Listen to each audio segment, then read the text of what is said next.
With each passing month, little James Leiniger seemed to be peeling back memories of a past life. Ooh, hey. Vivid memories that scared and astonished his parents. Bruce had always said, "What kind of plane did you fly?" And he said, "A Corsair." Yeah. He said a Corsair? He said the word Corsair. Mm-hmm. Not only did James remember flying a Corsair, he demonstrated knowledge of the plane's peculiarities, like the time he was flipping through a book about planes when he was 4. And he got to the Corsair, and he said, "That's a Corsair." And he goes, "You know what? They used to get flat tires all the time." In fact, historians and pilots agree that the plane's tires took a lot of punishment on landing. Of course, this is a fact that could easily be found in books or on TV. But then, James began to offer up the kinds of specific details his parents say are harder to explain away. Another night, Bruce had come in and he said, "Do you remember where your plane took off?" And he said, "It took off of a boat." "Do you remember the name of your boat?" "Natoma." "Do you remember what your name was?" And he'd always say, "James." His name is James. It never really occurred to us. We thought he just wasn't understanding the question. So I said, "Do you remember any friends or anyone else that you flew with?" And he said, Jack Larson. Bruce began doing some research. Almost immediately, he discovered that the Natoma was an actual ship, a small aircraft carrier in the Pacific called the Natoma Bay. And Jack Larson, the Navy buddy little James recalled? Well, it turns out there was a pilot named Jack Larson who served aboard the Natoma Bay. In fact, he's alive and well and living in Arkansas. And it was like, holy mackerel. I mean, really, you could have poured my brains out of my ears. And I just couldn't believe it. And there were more clues. Around this time, James began signing crayon drawings and other artwork, James 3. One day I asked him why he's calling himself James 3. It was because I'm the third James. And every once in a while you ask him that today, and he'll still say the same thing. And one day, while leafing through a new book about the Battle of Iwo Jima, Bruce turned to an aerial photo of the Pacific Island. James was seated nearby. He pointed to it and he goes, "Daddy, that's where my airplane was shot down." And I said, "What?" "That's my airplane got shot down there, Daddy." And I just went blank. I couldn't say anything. By then, Bruce had become a man possessed, searching the internet, combing through military records, and interviewing men who served aboard the Natoma Bay.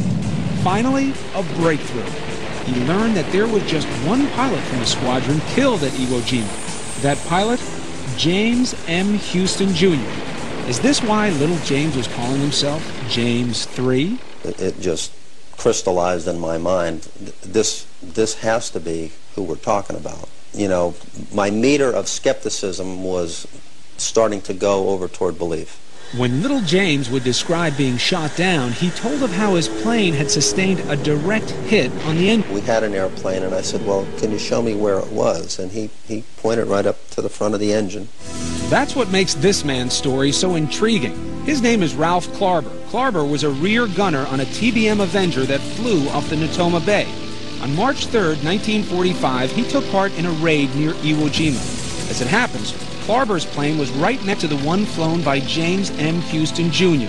It was to be Hugh's last mission before leaving for home the following day. As Klarber recalls, the sky was thick with enemy flak. We experienced pretty heavy in-aircraft fire, but this was the most intense that I experienced at any time. Suddenly, a flash near the nose of Houston's plane. I saw the hit. I would say he was hit head-on. Yeah, right on the middle of the engine. Just as little James had described it. Columbus, Ohio native Leo Pyatt served on the ship. Oh, yeah, I remember those people. Yes, there was a Jim Houston, a rather large shell. Just hit him in the engine, and it burst into flames and went down. It was all real. James Houston, born and raised in the Midwest, was shot down over Chichi-jima, Japan. The Leiningers were speechless again when James met Natoma Bay veterans and recognized them by name. "You're Bob Greenwald." I'm serious. He'd never met Bob Greenwald. No, he'd never met him before. They tracked down James Houston's sister, Ann. And he goes, "It's not Ann, it's Annie. She wasn't my oldest sister. I had an older sister than that." And I said, "You did? Who was that?" And he goes, "Ruth.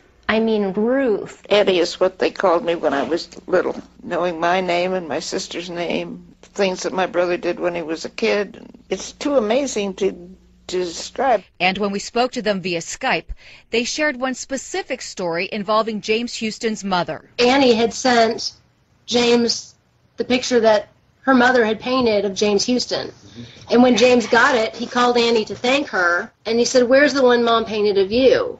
And so she went and found it and sent a copy, and later on she told us that no one in the world except her brother and sister knew that there was an identical picture of Annie when she was the same age. What do you believe now about your son James? I believe that he had a past life. I believe that in his past life he was James M. Houston Jr. And he came back because he wasn't finished with something. And that's essentially what I believe. Dear Bruce and Andrea, And he's not the only one. all of this is still overwhelming. I can only imagine how it has affected you, but I believe, with my love to you, Anne. The child was so convincing and coming up with all these things that there's no way in the world he could know, unless there is a spiritual thing. Do you ever rack your brain and say, gee, I hope I didn't say anything or do anything that put this in James' head? Do you ever question yourself still or no? No, because we're talking to a 2-year-old.